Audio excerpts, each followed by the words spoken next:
여러분, 지금 우리 집 앞마당까지 중국산 전기차가 밀려오고 있다는 사실 알고 계십니까? 놀라지 마십시오. 중국 1위 기업 BYD가 한국 시장 상륙을 선언하며 내놓은 가격표는 그야말로 충격적입니다. 동급 국산차보다 무려 1,000만 원 이상 저렴합니다. 하지만 이게 단순히 싸다고 좋아할 일일까요? 아닙니다. 이건 우리 자동차 산업의 뿌리를 흔들고 여러분의 일자리와 노후 자산을 갉아먹으려는 치명적인 독배입니다. 전 세계가 중국차 수입을 막으려고 빗장을 걸어 잠그는데 왜 유독 우리나라만 무방비로 뚫리고 있는 걸까요? 오늘 그 소름 끼치는 진실과 우리가 입게 될 구체적인 피해 금액을 낱낱이 공개하겠습니다. 지금 당장 확인하지 않으면 내일 아침 여러분의 자산 가치가 반토막 날지도 모릅니다. 자, 그렇다면 도대체 무슨 일이 벌어지고 있는 걸까요? 지금부터 그 추악하고도 무서운 이면을 하나씩 파헤쳐 보겠습니다. 반갑습니다. 오늘 이 이야기는 단순히 남의 나라 이야기가 아닙니다. 지금 이 영상을 보고 계신 여러분의 지갑, 그리고 우리 자녀들의 일자리가 걸린 아주 절박한 문제입니다. 솔직히 말씀드려서 요즘 시장 나가보면 물가 때문에 손이 떨리시죠? 배추 한 폭이 10,000원이 넘고 사과 하나 먹기도 겁나는 세상입니다. 그런데 이런 시기에 자동차 가격을 1,000만 원이나 깎아준다고 하니 얼마나 솔깃합니까? 중국차 BYD가 한국에 들고 들어올 모델들을 보면 대략 2,000만 원대에서 3,000만 원대입니다. 우리 국산 전기차가 보통 4,000만 원에서 5,000만 원 하니까 거의 절반 가격에 차를 주겠다는 겁니다. 하지만 여러분, 세상에 공짜는 없습니다. 특히 경제 세계에서는 더더욱 그렇습니다. 중국이 왜 이렇게 말도 안 되는 가격에 차를 밀어낼까요? 그건 바로 중국 내부 경제가 이미 회생 불가능할 정도로 망가졌기 때문입니다. 중국 땅바닥에 수만 대의 새 전기차가 고철처럼 버려져 있는 전기차 무덤 사진 혹시 보신 적 있습니까? 팔로는 없는데 정부 보조금 따먹으려고 공장만 돌리다 보니 재고가 산더미처럼 쌓인 겁니다. 이 악성 재고를 이제 한국 같은 만만한 시장에 덤핑으로 넘기려는 겁니다. 이게 왜 무서운지 아십니까?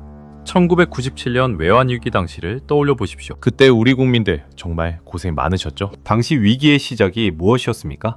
바로 우리 기업들이 해외 시장에서 가격 경쟁력을 잃고 수출길이 막히면서 외화가 바닥난 것이었습니다. 지금 중국이 노리는 게 바로 이겁니다. 우리 자동차 산업은 대한민국 GDP의 10%를 책임지고 있습니다. 관련 종사자만 30만 명에 달하고 가족들까지 합치면 100만 명이 넘는 사람들이 자동차 하나로 먹고 삽니다. 그런데 중국산 저가 공세에 밀려 현대차와 기아차가 흔들리면 어떻게 될까요? 단순히 차가 안 팔리는 걸로 끝날까요? 아닙니다. 자동차에 들어가는 부품 3만 개를 만드는 중소기업들이 줄도산하게 됩니다. 우리 주변에 있는 40대, 50대 가장들이 일자리를 잃고 길거리로 나앉게 된다는 뜻입니다. 실제로 이미 경기도와 경상도의 자동차 부품 단지에서는 공장 뇌물이 쏟아지고 있습니다. 공장 가동률이 80% 아래로 떨어졌다는 비명이 들려오고 있습니다. 자, 여기서 더 중요한 포인트가 나옵니다. 중국의 진짜 속셈은 따로 있습니다. 우선 싼 가격으로 한국 시장 점유율을 50% 이상 장악합니다. 그 과정에서 우리 국내 기업들은 고사하겠죠. 삼성전자가 반도체에서 겪고 있는 위기보다 훨씬 더 직접적이고 치명적인 위기가 자동차에서 오는 겁니다. 일단 한국 시장을 먹고 나면 중국은 그때부터 본색을 드러낼 겁니다. 부품 수리비는 올리고 소프트웨어 구독료를 청구하며 결국 한국 소비자의 돈을 빨아가는 거대한 빨대를 꽂을 겁니다. 예를 들어 보겠습니다. 40대 직장인 김대리는 작년에 5,000만 원을 주고 국산 전기차를 샀습니다. 당시에는 비싸다고 생각했지만 나중에 중고차로 팔 때를 생각해서 결정한 거죠. 그런데 만약 중국산 차가 2,000만 원대에 풀리면 김대리의 차 가치는 어떻게 될까요? 순식간에 반토막도 안 남게 됩니다. 중고차 시장이 붕괴하는 겁니다. 내 자산 가치가 하루아침에 1,000만 원, 2,000만 원씩 증발하는 걸 그냥 지켜보고만 계실 겁니까? 더 무서운 건 이겁니다. 전 세계 선진국들은 이미 이 위험을 감지했습니다. 미국은 중국산 전기차에 무려 100%의 관세를 때리기로 했습니다. 유럽연합도 40%가 넘는 관세 폭탄을 준비 중입니다. 왜일까요? 그들이 바보라서 그럴까요? 아닙니다. 중국의 이 저가 공세가 정상적인 상거래가 아니라 한 국가의 산업 생태계를 파괴하려는 경제 침략이라는 걸 알기 때문입니다. 그런데 우리나라는 어떻습니까? 여전히 보조금까지 줘가며 중국 차를 반기고 있습니다. 우리가 낸 세금이 우리 산업을 죽이는 중국 기업의 주머니로 들어가고 있는 겁니다. 이게 제정신입니까? 나라 빚이 눈덩이처럼 불어나서 재정 적자가 심각한데 우리 서민들의 피땀 어린 세금으로 중국의 경제 침략을 돕고 있는 꼴입니다. 자, 지금부터는 중국 전기차가 절대 우리 국산차를 이길 수 없는 이유, 그리고 우리가 왜 이 유혹에 넘어가면 안 되는지 그 구조적인 벽에 대해 말씀드리겠습니다. 이건 단순히 애국심의 문제가 아닙니다. 여러분의 생존이 걸린 팩트체크입니다. 우선 첫 번째로 보셔야 할 것은 기술의 신뢰성입니다.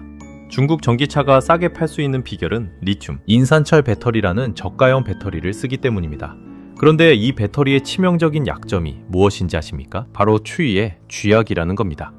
영하의 기온이 계속되는 한국의 겨울철에 이 배터리는 주행거리가 30% 이상 급감합니다. 고속도로 한복판에서 차가 멈춰서는 아찔한 경험을 하고 싶으신 분 계십니까? 또한 중국차의 안전성은 여전히 베일에 쌓여 있습니다. 사고가 났을 때 배터리가 폭발하는 속도가 국산차보다 훨씬 빠르다는 현지 보고가 잇따르고 있습니다. 싸다는 이유로 내 가족의 목숨을 담보로 잡을 수는 없는 일 아니겠습니까? 다음으로 중요한 점은 서비스 인프라입니다. 자동차는 사는 게 끝이 아닙니다. 10년 이상 타야 하는 재산이죠. 그런데 중국 브랜드가 한국에서 얼마나 버틸 수 있을까요? 예전에 수입됐던 중국산 트럭과 버스들, 지금 어떻게 되는지 보십시오. 부품이 없어서 수리도 못하고 도철 더미로 방치된 경우가 허다합니다. 팔고 나면 끝이라는 식의 중국식 장사에 우리 소중한 자산을 맡길 수는 없습니다. 자, 그렇다면 이제 진짜 본질적인 문제를 짚어봐야 합니다. 중국이 단순히 차를 많이 팔려고 이러는 걸까요? 아닙니다. 이건 전 세계 자동차 공급망을 자기들 손아귀에 넣으려는 거대한 경제전쟁의 서막입니다, 여러분. 삼성전자가 왜 지금 위기라고들 합니까? 반도체 하나만 잘해서는 안 되는 세상이 왔기 때문입니다. 자동차도 마찬가지입니다. 이제 차는 단순한 이동수단이 아니라 굴러다니는 컴퓨터입니다. 중국산 전기차를 타는 순간 여러분의 모든 동선과 개인정보, 그리고 차량 내부의 대화까지 중국 서버로 전송될 수 있다는 공포스러운 진실을 알고 계십니까? 실제로 미국과 유럽에서는 중국산 커넥티드 카의 보안 문제를 국가안보 위협으로 규정했습니다. 우리 안방 정보가 고스란히 넘어가는 대가로 차값을 1,000만 원 깎아주는 셈인데 이게 과연 남는 장사일까요? 더 무서운 건 우리 경제의 허리인 50대, 60대의 자영업자분들과 중소기업 사장님들의 몰락입니다. 아까 말씀드린 경기도의 박 사장님 사례를 다시 보죠. 박 사장님 공장에서 일하는 10명의 직원들, 그들도 누군가의 아버지이고 아들입니다. 현대차, 기아차가 중국산 덤핑에 밀려 생산량을 단 10%만 줄여도 이 10명 중 2명은 당장 내일부터 일터가 없어집니다. 이건 단순한 숫자가 아니라 우리 이웃의 생존권이 달린 문제입니다. 자, 여기서 질문 하나 드리겠습니다. 만약 우리 자동차 산업이 무너져서 일자리가 사라지고 세수가 줄어들면 그 피해는 누가 감당해야 할까요? 결국 우리 국민들의 세금이 더 오르고 복지는 줄어들게 됩니다. 중국차 싸다고 덥석 샀다가 나중에 건강보험료 오르고 연금 고갈되는 속도가 빨라지는 부메랑을 맞는 격입니다. 이게 바로 중국이 노리는 경제 종속의 늪입니다. 자, 정리해보겠습니다. 우리가 지금 당장 확인하고 실천해야 할 생존 전략 3가지를 말씀드리겠습니다. 첫 번째로 눈앞의 싼 가격에 현혹되지 마십시오. 자동차는 감가상각이 가장 큰 자산입니다. 중국산 차는 중고차 시장에서 대접받지 못합니다.